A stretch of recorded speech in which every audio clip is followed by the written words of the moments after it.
Welcome to this conversation. In this conversation, I'm going to talk about the moon's placement in Libra. And I will continue to do this moon series, I think, until I've covered the 12 signs. The fact that I'm doing the moon is strategic because I think the moon is something that changes from person to person because the moon spends just about 2.5 days in each sign. So in a month, it goes through the 12 signs. And so we are outside of our ascendant. The moon is one of the things that uniquely identifies who we are in terms of, placement. And so it is a combination of the ascendant's location, the degree and all that, and the house placement, which is something that changes every 2 hours or thereabouts. And then the moon's placement. These are the really individualistic points in the natal chart that tend to differentiate one person from another. But you see, they do not differentiate us in ways that are discontinuous. They differentiate us in ways that are smooth and continuous, basically. So we change as we go from person to person, but the change is not so dramatic as to be discontinuous. The change rather is smooth, all right, and integrable, to say that in mathematical terms. Now, before I delve into the moon in Libra, it is very important to understand the way that natal chart synthesis works, okay? It's not your typical analytical technique where you consider the placement of each planet and then you try to sum everything up. No. Natal chart synthesis means that each placement within a natal chart is connected to everything else and in essence contains every other placement, so that its understanding can only be made by considering the placement of everything else, so that each placement brings something to a natal chart that cannot stand individually. It is mixed up, thoroughly in the natal chart. And the reason why this happens is because we tend to perceive ourselves as one thing. Okay. Now, I've talked about how this one thing is really a spectrum. That is a continuous spectrum that goes infinitely deep. All right. And that the part that we're aware of is our self-consciousness. We are a little bit aware of our unconscious when we go to sleep. Okay. And I've talked about how that conscious part of ourself is dominated by the solar mind, what I call the solar mind. And then the unconscious part is dominated by the moon all the way outwards. So that most of the natal chart really is unconscious. Even the placement of Mercury, of Venus and all the other, they're all unconscious feelings, basically. All right. The only part that is conscious is our will. That's what we're aware of, and we tend to want to use that to explain everything. We don't know what it is like to understand from the unconscious point of view, because the unconscious doesn't know reality the way that we do. It doesn't really know anything per se. It only knows the natural emotional nature of things. Outside of that, it doesn't know what anything is. I mean, you can look at anything in your reality, say for instance, a lottery. The unconscious doesn't know what a lottery is.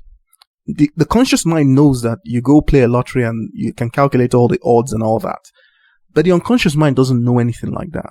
So when you see a lottery process in your dream, or you see any other thing in your dream, your unconscious is trying to use aspects of your conscious to communicate to you a very simple thing. And the imagery that it selects, right, is based on how close that thing has been to your interpretation of the reality it is trying to convey. That's the nature of dream interpretation. It's very symbolic, but usually the symbols are selected in order to be able to interpret something really very simple. Now, it selects them based on your conscious use of those things. That is how those things, what they mean in your reality. So if you see a football in your dream, it's not a football. It's you. You are that football. So the meaning behind that football is, what does a football mean to you? What does it mean in your consciousness? Okay, and this requires a lot of introspection, because it's not just off the surface type of understanding of, okay, football means this to me. That's not really what it is. You need to go deep inside to understand what it really means to you, because that meaning, that's what your unconscious is trying to communicate with you. And depends on the placements you have. If you have placements that make you a bit psychic in terms of how you connect to all sorts of things when you are in your unconscious state, then you could be having information coming in from various aspects of reality. Different aspects of reality that are not dominated by the conscious mind, or versions of reality that are in the future. Alright? So, what is the sign of Libra? Because we tend to look at Libra as one-on-one relationships. That's what any typical astrology textbook will tell you, that Libra is dominated by relationships, one-on-one relationships, etc., etc. But we're not going to go through that route in this conversation. We're going to actually try to understand what Libra means, because if you see the position of Libra on a natural chart, right, you see that Libra sits on the cusp of the 7th house naturally. So we're looking at the upper half of the natal chart, all right, and we know that the lower half of the natal chart represents the internal, what you call the internal representation of reality. And the upper half really is a projection of that internal reality. But if you've been listening to me, you understand that there is no internal, there is no external.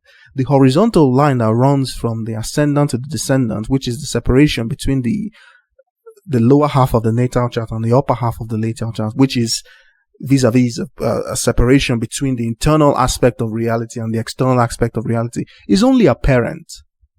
Because when you have a full understanding, you realize that these two things are not different. The reality that you are seeing is the reality that you are generating from deep, deep, deep within you. Okay? Now, it is not just okay to understand that you are doing this. The question is, how are you doing it? And if you've been listening to my podcast, you've also heard that these realities are created through the process of conviction. And conviction is not affirmation. Conviction is not faith, at least not faith the way that you understand it in religion. Conviction is based on truth. So that deep within every individual, there are some things that you hold to be true. And you do not hold them with your conscious mind. You hold them with your unconscious. And that is your moon. Alright? And that's the nature of how reality is constructed. It comes from very deep within you. And so it is very, very detrimental, right, when you have some negative whispers deep in your unconscious. They're very difficult to get rid of. But they're very, very destructive, because they begin to pollute and saturate your reality, and they fill your reality with expectations that confirm that negativity. So that when in your reality you have been poisoned to believe that nothing good will ever work for you, now you have no rational reason to believe this. There's no rationality, because the rational aspect of your mind is your solar mind. So from the rational point of view, there is no reason why you should believe that nothing will ever work for you. But deep down in your seat of conviction, it's almost as if it has been written that nothing will ever work out for you. And as a result of that, you begin to create realities where nothing ever works out. And each time such a scenario occurs, it reinforces the conviction so that your situation gets worse, not better. Now, in order to snap out of it, because it's a very difficult thing, you're going to have to rewrite your convictions. And like I told you, convictions are not affirmations. You do not stand in front of or whatever and repeat to yourself, I will no longer have negative. That doesn't work. The only thing that rewrites convictions is sincerity, honesty. And I'm not talking about the honesty that is shown to others as a means of integrity. I'm talking about the honesty that goes so deep, it literally tears you in two, because it splits all the way down to your seat of conviction. A brutal type of honesty. And what it does, it provides a pipeline into your seat of conviction to drain the psychological pus. And you know what a pus is? A pus is usually the thing that gathers up dead white blood cells in your bloodstream, based on the fact that you're fighting an infection or something like that. Because when a negative emotion sits in your consciousness that way, right, your spirit begins to fight it, because it's not meant to be there. You're not meant to be suffering. You're not meant to be in pain. You're not meant to be creating a type of realities that reinforce pain in your life. So when that happens, your spiritual defenses rise. to the challenge and try to get rid of that thing deep inside you. Now, I'm not going to talk about how that kind of thing gets inside you, because that's a topic for a different discussion altogether. We're just going to deal with the fact that it's already there. And when it's there, it begins to poison your reality. That means it begins to create realities that you do not want. Okay? And this brings you pain, because that pain and frustration is the distance between what you perceive to be what you want and what you're actually receiving. Now, how is how is it possible that your seat of conviction can be poisoned like that? Well, the moon. It's all about the moon and the sign of Cancer, because that is the place where you internalize everything. And you internalize it based on the search for familiarity. And familiarity is a pattern, meaning that familiarity is something that you accept because you've been exposed to it over and over and over and over and over again.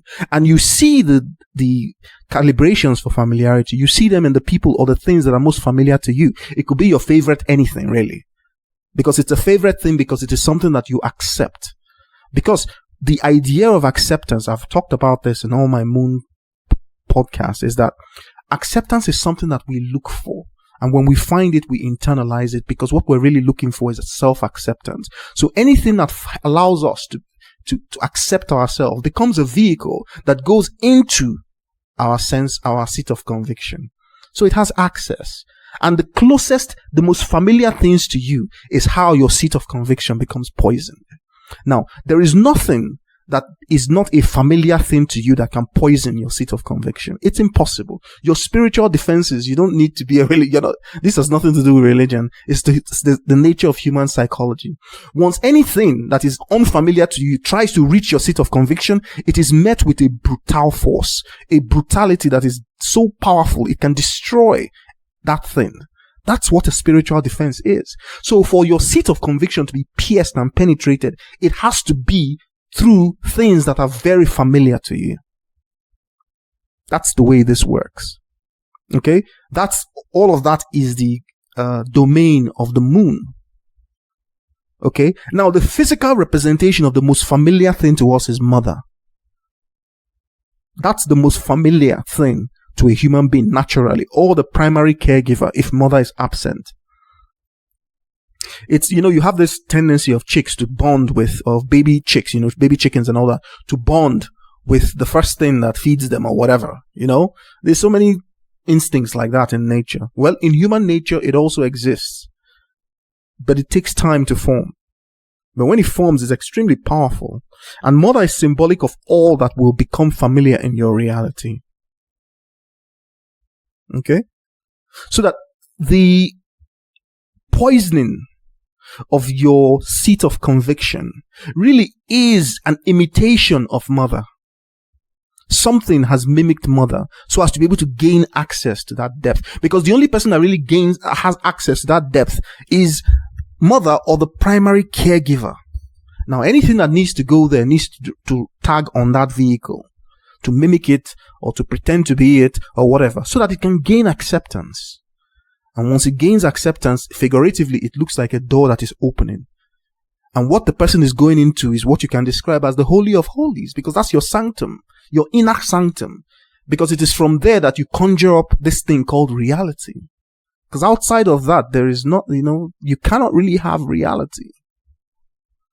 Okay? The solar mind is just how we pursue objectives in that reality. But the reality itself is an internalization process. And that brings me to this relationship between the lower half of the natal chart and the upper half of the natal chart. Because the entire lower half of the natal chart, the lowest point is dominated by the cusp of the fourth house, which would naturally have the sign of Cancer on its cusp. So you see what I'm talking about? Now, the opposite of that is the zenith of the natal chart, which would naturally have Capricorn on its cusp. Okay? So between these two extremes, you have the ascendant and the descendant, representing this apparent bridge between these two. So what it is like staring into a mirror. That's really what it is. And the first point where that begins to happen is the sign of Libra. So that Libra is concerned with your relationship with the reality that you perceive to be just outside of you. So it is always new. It is always refreshing in that sense, because it's something that it's always a new experience, Libra. And it's always how you relate with that new experience. And the natural tendency, the natural instinct for the individual is to try to relate in as fairly a manner as possible. And there's a reason for that. All right. It's not because I said so. It's because the way that the individual perceives themselves, you perceive yourself as a balance in some sense. Nobody actually believes that they are distorted or they're twisted or they're bent in one particular way or the other. Nobody actually believes that. Everybody believes that they are a reference point for balance and goodness and etc., etc. That's where all the trouble comes from. Because it doesn't matter what you believe. The structure that is inherent within you is what you will begin to project as a reality. And the first point of that projection is what we call Libra. So that the individual emanates from themselves as trying to balance out a reality in front of them. After all, when you look into the world, you do not see your reality lopsided. You do not see one aspect of space and time twisted in one particular way than another. You see space and time appearing uniform to everything around you. That's your consciousness creating an equidistributional reality, a reality of balance. But it's an illusion, because each and every one of us is twisted in a particular kind of way.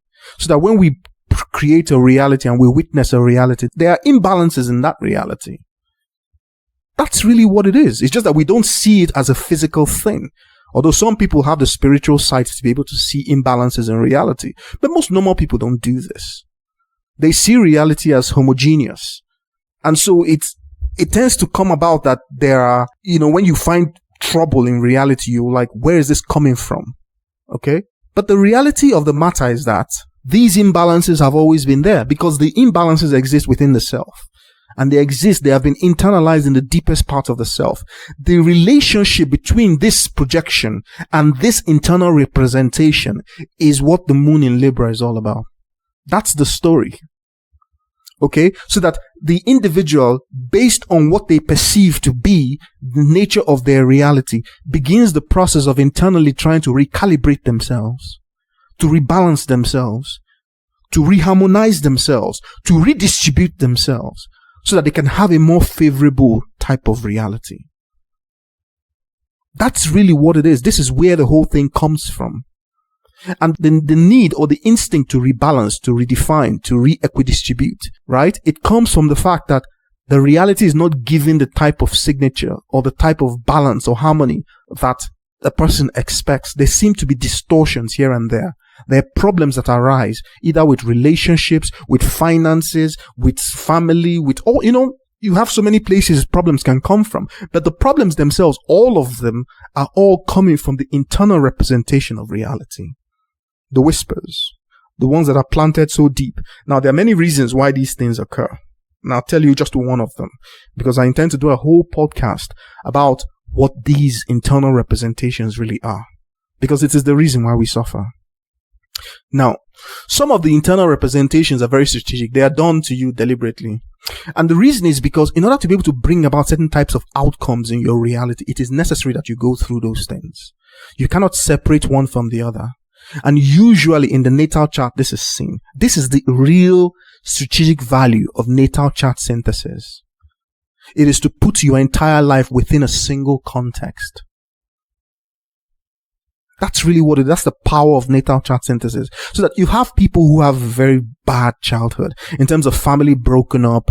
They were always poor. They never really knew peace because there was always fighting in the family, always quarreling, always arguing, people trying to hurt each other, suspicions everywhere. The individual feels caged. They've not really been allowed to grow. They cannot find success even as adults. Their relationship life is fraught with all sorts of envy, jealousy, and all these kind of stupid things. And then you wonder, what the hell is this? And then you go through all sorts of things, running from pillar to post, trying to understand what the hell is really going on. Well, in most of the cases, I wouldn't say all of them, in most of the cases, something else is cooking in the individual. It's not all bad, but they cannot see the good based on what it is that's happening to them. And you wouldn't blame them. It is hard. But usually in the natal chart, in order to create something that you would normally not be able to create on your own, because if that was your focus, you'd probably destroy it or you probably wouldn't do it. So it is coded as an unconscious thing.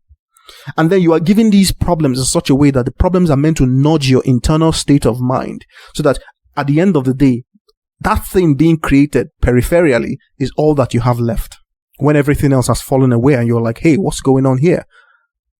Take the example of a person who's meant to be very wealthy. Yes, their destiny has been given a lot of wealth. Now, destiny is a very big word, because where does free will fit into this? I have a podcast that deals with that. If you search through my videos, you find one. Freedom, free will, etc.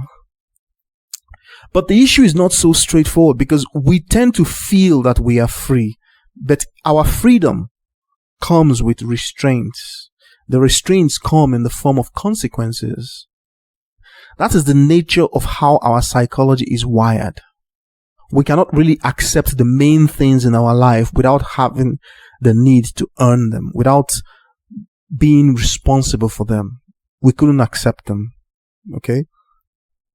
Now, the way that nature encodes outcomes in our natal chart is that it puts us in a reality system. It throws us in there, usually at a very early age, when we cannot have a say in how the reality system behaves. We are effectively powerless, and it throws us in there. Now, it does another trick, and this is where it all matters. It puts within us an inability to accept that reality, so that it generates deliberately an internal conflict. Because conflict is a very powerful engine within psychodynamics.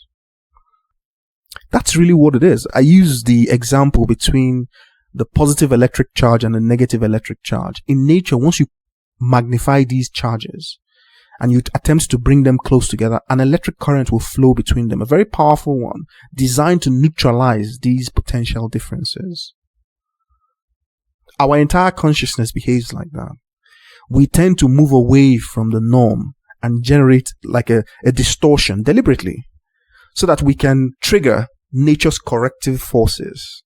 So that our dynamics, if you think of the human being's psychology as a dynamical system, it's a simple dynamical system is sending a rocket to the moon. It's dynamics. If you don't understand orbital dynamics, you couldn't conceive or contemplate, how to launch a rocket all the way to another planet or all the way to the moon. But that dynamics is trivial compared to the psychodynamics that goes on in your head. Each electrical impulse from one nerve cell to another is a trajectory, is a pathway. And there are trillions of them. And they all have to synchronize. Otherwise, you couldn't maintain a thought. This synchronization, right? This distribution, right? It's not random. If it were random, you wouldn't be able to maintain the coherency of self-consciousness. And yet it is taking place amongst trillions of synapses in your head. And within all of that, there is a pattern that we can read off the natal chart. So that it's not just the nature of the chaos that is taking place in your head. That chaos can be simplified and represented by symbols placed on the natal chart. If you don't think that is significant, well, I don't know what else to tell you. Because that is powerfully significant. Because it is the sum total of that and the dynamism of that you call a reality. That's what you're experiencing. So that in the deepest sense of the word, there is no reality that is external of you. You are like a weaving machine, like a loom, and you are spinning that reality based on that internal narrative that is taking place at the deepest part of you. Now that depth is infinite. There's no ending, but that's where the story is. And if you've listened to my podcast on Sun conjunct Pluto, I gave all the details there. Now, the manifestation of all these stories as perceivable as a reality, it happens in Libra. That's where it happens. And we tend to perceive it as the entrance into new realities. What is a reality? A reality is a field of possibility. A reality is a space. You can imagine it as a space where things happen. Now, what I'm saying is that the way that those things happen, they are tied to the narrative that is taking place deep within you. And it's not a narrative that you are conscious of. It's a narrative that is the child in you, the little infant in you that is speaking. And as an adult, that infant is so regressed from your memory. You have no conscious control over what it's saying, how it's feeling, or what it's doing. That's what makes psychotherapy very, very difficult. Because the infant is literally cordoned off from the adult. Now, how? Because that infant, have you ever seen, there's this thing they call the Ark of the Covenant in religion. All right. And I know a lot of people have so many interpretations of what this is, but here I'm giving you a different interpretation. That ark, right? It's your seat of conviction. That's what it contains. The ark is the protective thing around it. And it's always protected by cherubim. Cherubim, they're not physical things. They're very powerful thought processes such that, and they guard your seat of conviction. If you try to enter, if something unfamiliar to the seat of conviction tries to enter there, it will be destroyed instantly. It cannot be forced open. It can only be accepted as an internal process. And from there, it issues a reality. That reality is found in Libra. That's the relationship. That's what Moon in Libra really is. And this is not a podcast like you will hear anywhere else. Some people call me an astrologer, but the term is whatever. Because I don't even consider myself to be an astrologer. I study organized complexity. It doesn't matter where you find it. It could be in a human head. It could be in a galaxy. It could be in DNA. It could be in amino acids. I actually have a podcast of how amino acids are built from first principles. It could be anywhere, but I study natural complex systems and their behaviors. I just found a language in astrology that helps to explain the nature of psychodynamics, but you can construct an entire nomenclature for psychodynamics based on astrology, but change all the name and change all the variables, and it will still work. Because it has nothing to do with what you call any of these things, whether you call them planets or whatever. I actually call them functional lights. It's a dynamical system. It's the most complex dynamical system that is possible, physically realizable on this planet. So that there is no technology that can be more sophisticated than what you are. So when you raise your eye into reality and you see all these so-called technological advancements, computers, artificial intelligence, all of that is inferior to what you are. Vastly inferior. So how can that be an advancement? It's just that we human beings, we've conflated the nature of reality. And that is also a Libran thing. It's Libra, because that's where you see a reality. Now, what does the Libran person want to do with a reality? They confront different types of realities because they are drawn to these realities to try to harmonize them. And harmonization is not as a result of what is perceived externally. It's a way to harmonize themselves. All right?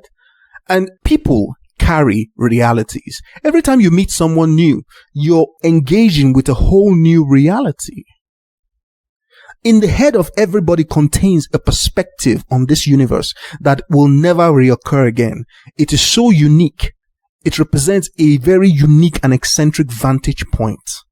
So it represents a very specific type of reality. So when they say that Librans like relationships, it's not relationships per se. It's not people per se. It's realities that they are drawn to. And every time they are drawn to a reality, they begin the instinctual process of trying to harmonize that reality because they perceive a disharmony within themselves. That's what most Moon in Libras will never tell you. Why are they drawn to realities? Why are they drawn to relationships? Why do they have an instinctual need? It's because they perceive a distortion within themselves, an imbalance, which they are looking for realities that can recalibrate their imbalance and straighten and smoothen everything out. They're looking for something, the potential for completion, something that can allow them to harmonize themselves.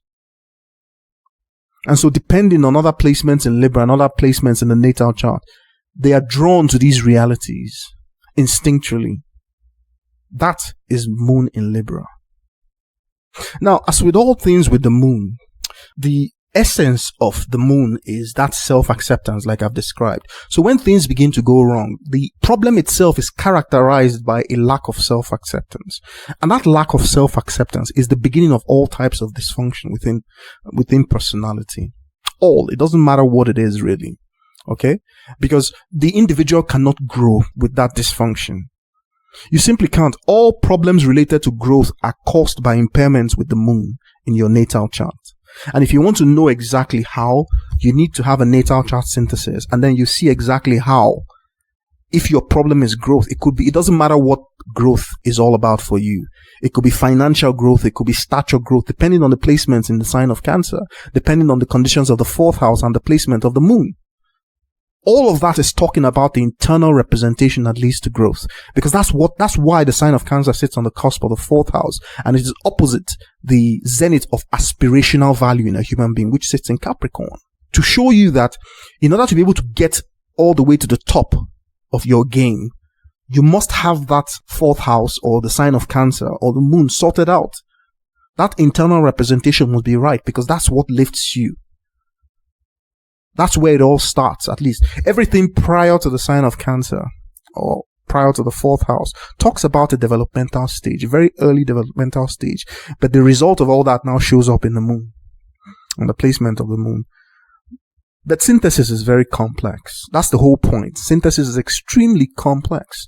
It requires very detailed study, because every aspect of the natal chart is talking to every other aspect of the natal chart, and each one is saying something. Now, if you don't have the ears to hear it, it sounds like a cacophony, like a whole lot of noise. But there are rules, and those are the rules that I teach in my classes on natal chart synthesis. I teach you how to begin to distill the voices out, because each one is saying a narrative. Many of the narratives run contradictory to each other, but that's the design. Like I say, contradiction is how we grow. It's the nature of growth, because, God puts you into a reality system that is so impoverished, and yet within you, he puts the seeds of financial greatness. You cannot accept it. Obviously, you simply cannot accept it. And so you rail against this environment, but there's no environment. You're railing against yourself. So it is represented by two aspects of your nature that are in conflict with each other. And you cannot win a fight against yourself. The whole point is that you will carry on this fight until you realize that there is no fight. Because by the time you realize it, that fight would have built something inside you. That thing that it builds inside you is called character. And that character is what now gives you that greatness, that financial greatness. That while you are in it, you have no idea. It looks as if you're fighting an external enemy. There are people after you. Oh my goodness. Everyone is envious of you. Everybody's slandering you. People are hating on you and tripping on you and all that. There is no such thing. That is what you have decided to tell yourself and create so as to motivate you to do what you need to do. Because the thing that you need to do is something that you cannot do without that. If you could, all of this would not be necessary. It is in the sign of Libra that we see how our reality system is to be balanced. So where you find Libra on the natal chart is where that balance is being forced into existence. The need to smoothen things out. The need to remove these discontinuities that are very abrupt so that life can be experienced as one smooth, continuous journey. It's a very powerful thing. And when the moon comes there, right, it goes there to look for acceptance so that it goes into these relationships, because most of the time relationships with people represent entrance into different realities. It goes into these relationships looking to smoothing certain things out. But those things, all those things are found within the self. And until the person realizes this, then they will have the thing that bothers Libra the most, which is conflict. Imbalances propagating without knowing exactly what's going on, knowing how to sort these things out. The world appears very chaotic. Relationships appear very chaotic. Okay?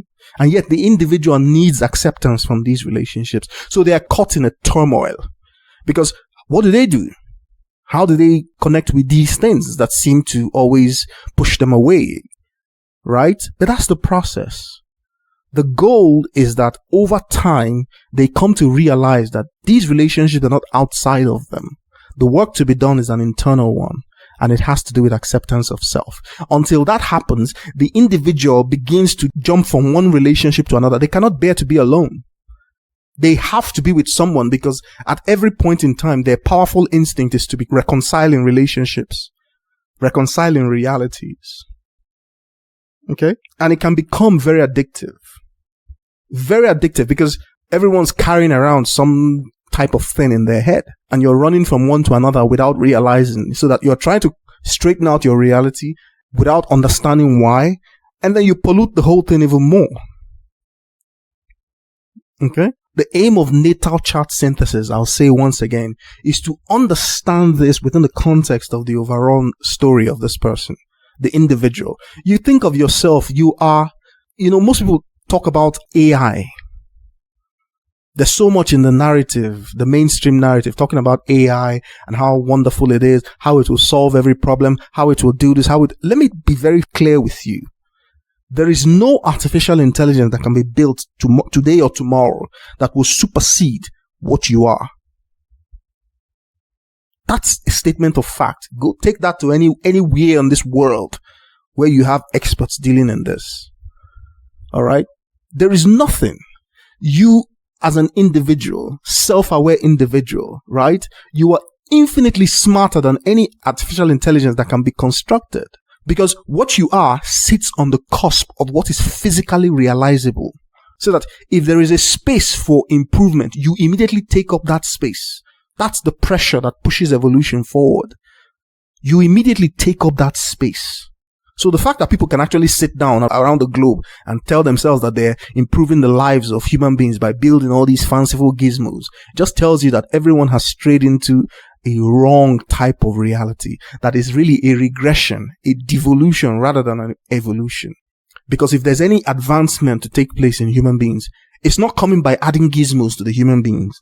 There is no gizmo you can add that can match any of the organs in your body. It's ridiculous. I don't believe I have to say this. There is no enhancement like Neuralink or whatever you want to call it that can advance you more than what you currently are. It's impossible. This is ridiculous. I mean, think about this. The people who push this type of narratives forward, they're insidious people. I say insidious because either they do it deliberately to harm the human, or they're the most ignorant people walking around on the planet. Because they have failed to understand a very basic thing, that the human being really is at the cutting edge of what is physically realizable. So that if anything is to surpass what a human being really is, that thing must have been evolving naturally for longer. Because the thing about natural evolution is that it's not made in a lab. The lab is everything.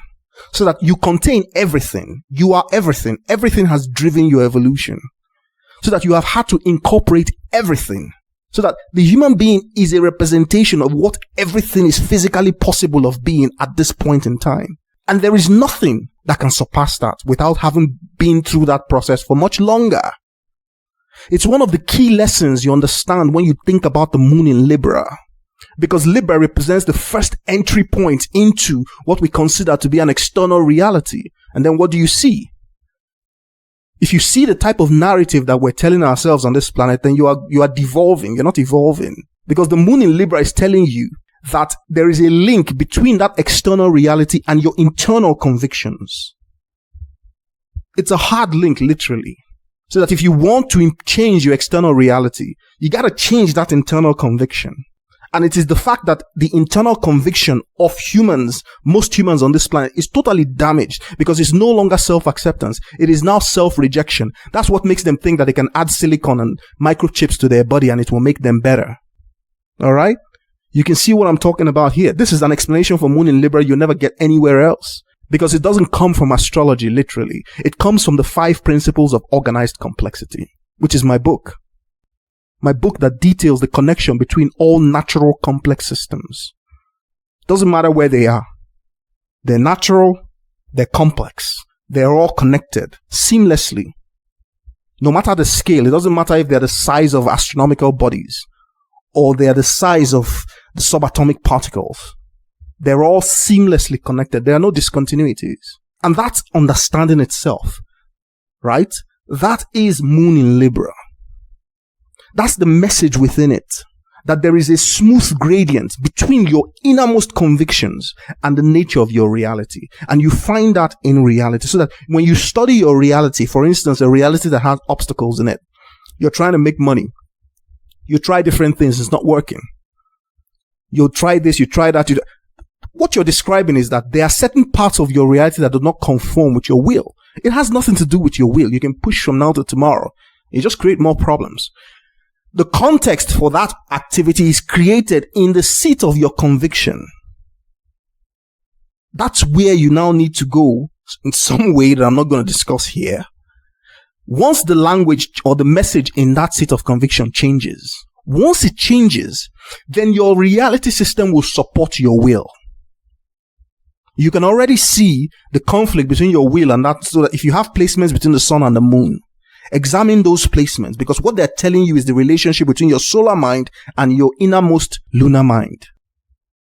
Like I said, the natal chart is very complex. It requires a very detailed study to understand the synthesis of it all. But what emerges from proper synthesis is a narrative, a single simple narrative of what a person is trying to be. Now, it now becomes clear whether everything in your life has supported what you're trying to be, or whether there's noise somewhere, artificial noise or something that has been planted in your seat of conviction that's not supposed to be there. And if it's not supposed to be there and your natural psychological defenses cannot get rid of it, then that is deliberate. Some people have described the moon in Libra as a coping mechanism of some sorts, because you can know when the individual is coping. They are so into niceties because that's what allows them to cope with their demand. The demand is an internal thing. They need harmonization in their internal seat of conviction. The narrative sitting down there needs to be so put together in a fantastic way that their life feels like a wonderful story. That's what their seat of conviction demands when the moon is in Libra. When they start encountering these disharmonies, they fall back on extreme diplomacy, courteousness, always striving for peace, never willing to push back on anything.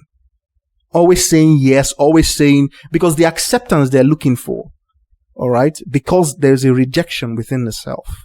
So they start looking for acceptance everywhere. That's not how this is supposed to work. Acceptance is something that happens deep inside you. Normally it comes from mother. But if some relationship was there and some impairment occurred, because the moon is in Libra, they now begin to look for that acceptance externally in these realities. And so it's in the person's best interest now to bring into their nature as many realities as possible. Each reality now becomes an opportunity for self-acceptance. And so you can see how that goes. So what normally happens is that these people fall into the hands of unscrupulous people. If you're so willing to accept, then you will accept whatever it is that I give you. You will accept whatever value I give you. So they are often very abused when the moon is in Libra. Very often, because they make themselves available for that abuse in the first place. Because they're searching for something from another person. And the person being the kind of person that they are, they have seen that, if this person is so willing to give themselves up like this, then whatever. And the moon in Libra person can feel this pain. They feel that something, but they just cannot push back. That's how deep the instinctual need for acceptance is. They simply cannot push back, and then they suffer like that. And their only way of trying to alleviate that suffering is to change realities by changing the people that they hang out with. Only for them to repeat the exact same thing, because the work that needs to be done is internal. That seat of conviction needs to be examined, and whatever it is there, whatever caused the initial rejection, needs to be sorted. Okay? That's how to heal the things that occur where the moon is concerned.